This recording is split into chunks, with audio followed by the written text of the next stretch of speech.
All right, hello everyone. My name is Miji. I'm the Deputy Country Director for Mercy Corps Iraq.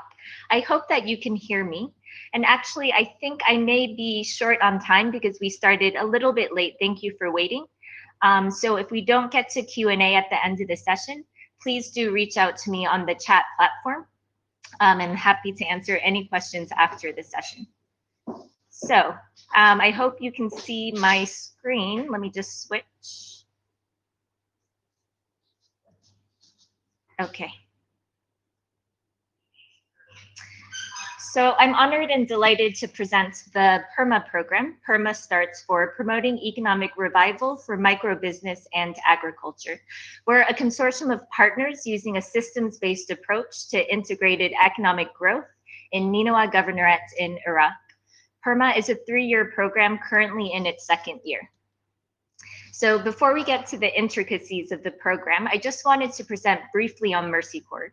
Mercy Corps is an international NGO in more than 40 countries. We partner with local communities to put solutions into action, helping people survive through crisis, build better lives, and transform their communities. We've been in Iraq since 2003, and in the last fiscal year, which for us ended in June, we have improved the lives of over 2.9 million vulnerable individuals across 9 different governorates in Iraq. I'd also like to introduce our partners. Triangle, or TGH. TGH has been an amazing partner to the program, easily expanding from a humanitarian and recovery approach to think about market systems. Triangle also has a strong track record in diverse sectors in Iraq since 1994. And because enhancement of civil society for any strategy in Iraq is key, our third partner is POW, the Public Aid Organization. They're really at the forefront of national NGOs in Iraq, exemplifying multi-sectoral thinking. In addition, we also partner closely with the Ministry of Agriculture, or within Ninawa Governorate, the local Directorate of Agriculture, as part of our systems-based thinking. And lastly, Altai Consulting is the learning partner for the program. Now, we cannot have a conversation about Iraq without first understanding the context. So COVID has hit Iraq very hard. On average, we've had between 2,000 and 4,000 cases a day since August.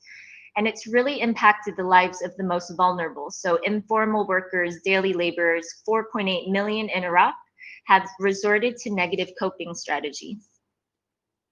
So not the most resilient economy, with a focus on oil and an expectation of public employment. We have a tenuous stability. So with elections coming up,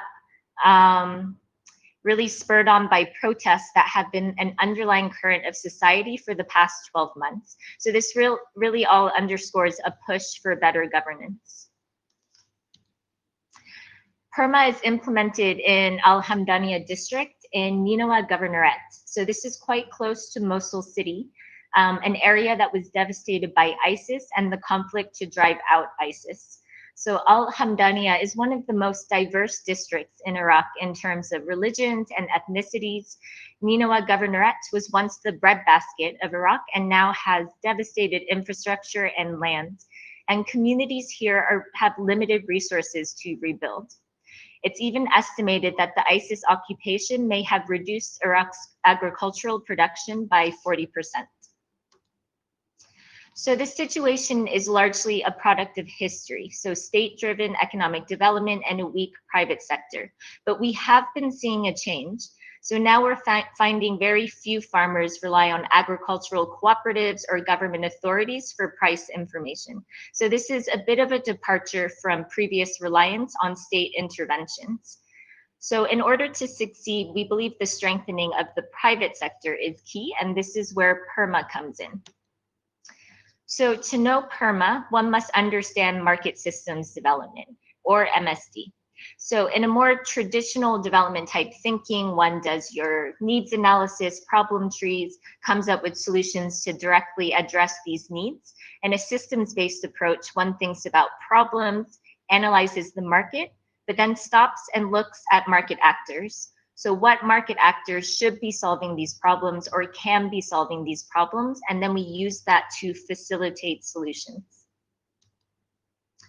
If you know about MSD, you know the donut. So we do an analysis in the middle of the value chain. So in this case, livestock, but it could be agriculture, it could be any number of markets. And then we look at the core supporting functions on top. So infrastructure, transportation, but there's hundreds of supporting functions for any market. And then we look at the regulating functions on the bottom. So it can be government rules, but also importantly, we look at informal norms, so gender and cultural norms that can govern agriculture or livestock. And then we ask questions. So where are the gaps? What functions show potential? What's missing? So really the core of the thinking is to ask, when anything's missing, what market actors can provide that service? What incentives exist or can be strengthened, and how do we facilitate change in the market? Leverage. So when looking at the private sector, we can either work with a micro entrepreneur. They may only reach a couple dozen farmers, but they have the respect of the community and they can drive change. Or we can work with an international agribusiness selling high quality agricultural inputs through a network of retailers and input and output agents. So in terms of numbers, that agribusiness has serious reach.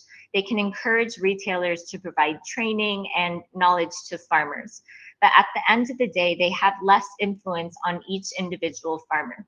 So when we find the right balance of leverage points through multiple diverse private sector partnerships, we can influence the market. What does this all mean? So let's look at Perma. Perma has three main objectives: financial inclusion, agriculture value chain development, including irrigation, and social cohesion. So first, under financial inclusion, we're looking at both demand and supply. So on the demand side, we're looking at foundational aspects like financial literacy. Currently, 25% of our farmers use some sort of proper accounting book or ledger, meaning the vast majority of farmers are not using such tools. On the supply side, we're looking at private sector partnerships with financial institutions, including microfinance and mobile money networks. We know our farmers, they want credit or lending opportunities. So actually a significant majority tried to obtain loans, but were not successful, and 25% would actually still be interested in a loan. And we know that among the minority who did obtain loans, around 10%, most of the loans were small, between 700 and 7,000 euro. But there is an appetite, and we believe a capacity of repayments for bigger loans. So we're piloting a credit guarantee scheme and a revolving loan fund. The credit guarantee scheme will guarantee loans dispersed by our financial institution partner for larger type agribusinesses. The revolving loan fund will be for small agribusinesses or farmers, really providing types of loans to customers who cannot access traditional financial institutions. On the value chain side, we focus on small scale producers. So not just improving quantity, but quality of production. For 2/3 of the producers, the strategy to increase their own revenue really looks at quantity. So it doesn't look at quality or processing or marketing.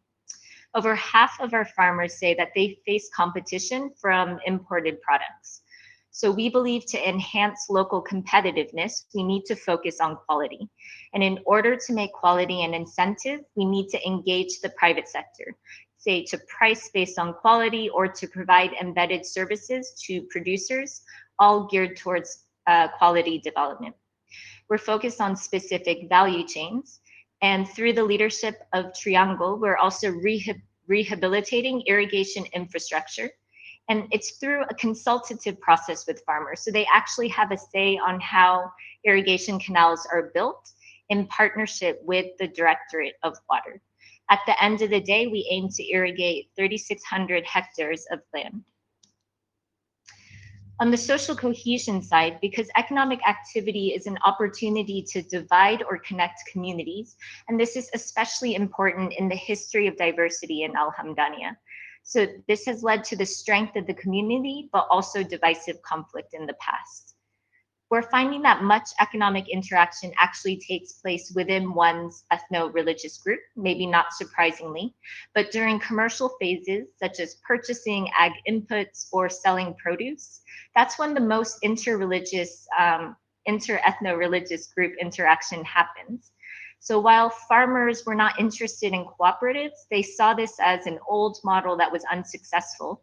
They were interested in connecting with associations that would allow for the bulking of produce and other such benefits.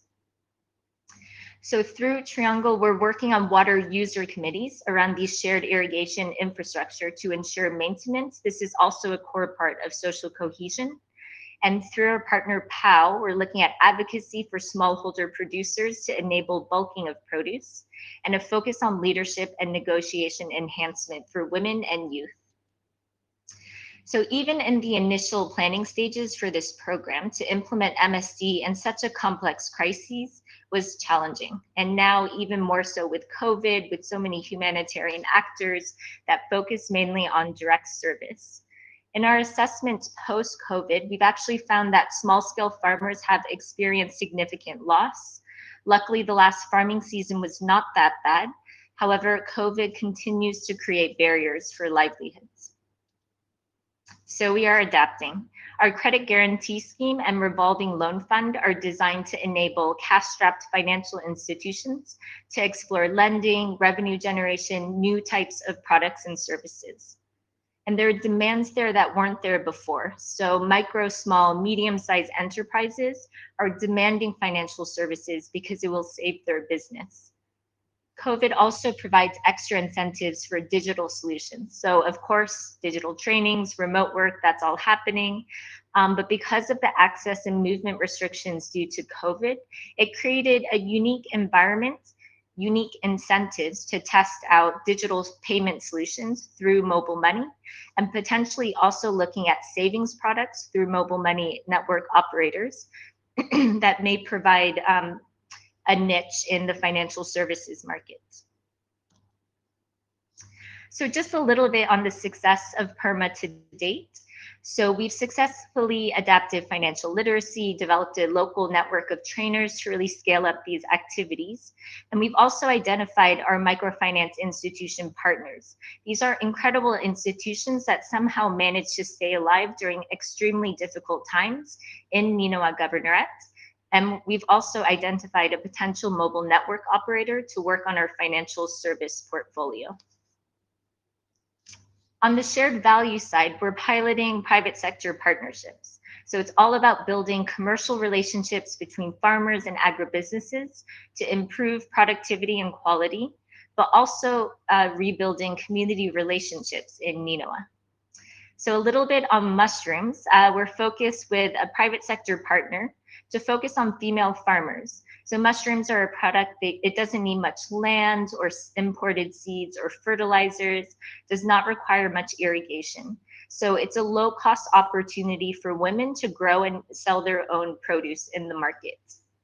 We're also looking at wheat seeds, about providing access to better quality wheat seeds. Through a private sector partner located in a city Erbil about 1 hour, 1.5 hours away from Mosul, who's providing training to the farmers on how to use these upgraded agricultural inputs. And for him, it's really providing a great opportunity to access a new market and test out a new customer base. Next, I wanted to cover maybe a little bit more in detail one of these shared value partnerships. So under the leadership of TGH, we launched a smart subsidies program connecting farmers with barley feed suppliers in Mosul. So farmers can spend about 300 euro. They get 300 euro cost share from the program, and this amounts to roughly 3 tons of barley. These are a couple of our sheep producers or farmers. So before the war, farmers in our implementation areas used to go to Mosul quite regularly for animal feed or other vet products. However, after the war, farmers actually stopped making this journey because of community tensions. So with smart subsidies to farmers with Mosul-based suppliers, Perma was actually able to build new relationships. And for some farmers, this was actually their first journey back to Mosul since the war with ISIS. So beyond building community relationships, we saw a number of unexpected successes. So first, farmers bought much more than just the barley feed. So this was a great opportunity for suppliers. And the suppliers in turn provided free samples for other products as well. So farmers were further incentivized to purchase goods. Suppliers were pretty happy with the turnout. They actually reached out to farmers outside of our project area and began providing discounts. Lastly, so usually barley feed is loaded into farmer trucks and people lose a lot in the journey. So some suppliers hired a group of daily workers with a sewing machine to offer a new service to the farmers to package their feed. And the farmers really love this. What we find is that MSD works better at scale, and it really helps enable stronger partners and stronger incentives. So we believe a Perma 2.0 style would create a strong platform for further partnership with government and civil society. Because of all the potential that economic growth has to reduce poverty and food insecurity, particularly in times of COVID, our goal is to expand this model to other key geographies in Ninoa Governorate and across Iraq. So Perma really hits on the triple nexus of humanitarian, but development, and also peace building or social cohesion. So we're diversifying the economy to have strengthened employment across not just public, also the private sector. We're testing the cost efficiency of this approach that over time could be more inexpensive than traditional direct service approaches. And it's all in a way that's designed to bring together ethno-religious groups while growing the economic pie. So lastly, we believe it's a foundation for implementing multifaceted, multi-sectoral programs that can support vulnerable families to bring them out of poverty through an integrated approach. So moving from livelihoods to MSD, building on social cohesion advocacy structures, connecting them to government, allowing advocacy structures to become accountability structures for better governance. Education builds greater diversity of opportunities, and water management really ensures that Iraq is able to manage its most scarce resource. So with this integrated systems-based approach, we believe we can enable real change around durable solutions and resilience building over the long term. So with that, I say thank you for joining this session. I'm happy to answer some questions. We have about 3 minutes left. So again, if you do have questions that I cannot answer at this time, please do reach out to me on the PPF platform, and I'm happy to answer questions along the way. So first off, we have why this partnership between the three organizations and what is the added value? Have you worked together before on this project? So this is actually our first project together. And I have to say, building a consortium with diverse partners has really strengthened our work. We come at the work with such diverse experiences, so it really creates ultimately a stronger implementation plan for how we're moving forward on these activities. So for me, that's the true value of this partnership so far. What are the main challenges you face in the implementation of the project in Iraq? And I think that's linked with how has COVID affected your humanitarian work? So I would say COVID, first off, initially, there was not the health risk in Iraq in March, April, May, but there was intense access and movement restrictions. We essentially could not move around the country. We had a very difficult time providing life-saving humanitarian assistance or any type of development assistance like that provided under Perma. That quickly changed in August. Starting in August, the health risk increased and the movement restrictions ceased to exist. So now it's actually the health risk that greatly affects our work, not only our program participants, but also our team. I'm so inspired by them every day. Even with the health risks that they face doing their daily work, they're still committed to our projects and the communities that we serve. So they really inspire me. I have about 1 minute left. I have to warn you, they will cut me off at time, but I will continue with the questions as much as possible. So how do you include the local population throughout the process? So I think here we do rely on our local partner, POW. So they are embedded in the community with networks with the community and key stakeholders that also are shared across the consortium. We also rely on the Directorate of Agriculture to really bring that local expertise around agriculture in Iraq, which really builds on the partnership also. And lastly, we're also embedded with the community. So as much as possible, we hire locally. Our team is mostly made up of Iraqis from Ninawa Governorate. And this is how we remain true to the challenges that are facing our team and our communities. Let me see, what is the economic impact of the COVID crisis? I would say the economic impact is growing. So it's not just COVID, it's the oil price fluctuations that are affecting Iraq greatly, resulting in billions of dollars of government deficits every month. The government is currently having a difficult time paying public salaries and sort of basic functionality, which has created a lot of challenges for NGOs such as Mercy Corps and the other consortium partners. So I think this level of economic crisis, we have not seen the end of it yet. We are hopeful at this next election to see what will come, but we do have a hard road ahead. And I think the only way to manage those challenges is to create more opportunities for development type thinking, systems-based thinking, which eventually will enable all market actors, government, private sector, community, civil society, to adequately address the challenges that we'll be facing Iraq. So with that, I'll pause. I believe I've addressed all the questions. I'm not sure if anyone else has questions.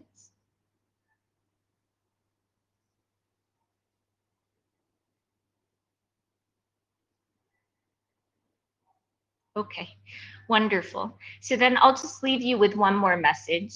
I've been in Iraq for 18 months now, and I'm very hopeful for private sector development in Iraq. I've seen private sector partners come at us. They're not quite sure what market systems development is. They're not quite sure what Mercy Corps or the Perma partners are doing, but they're quite interested in learning, because ultimately we can use natural market incentives. We can understand how businesses operate, the risks that they want to reduce, and we can help them build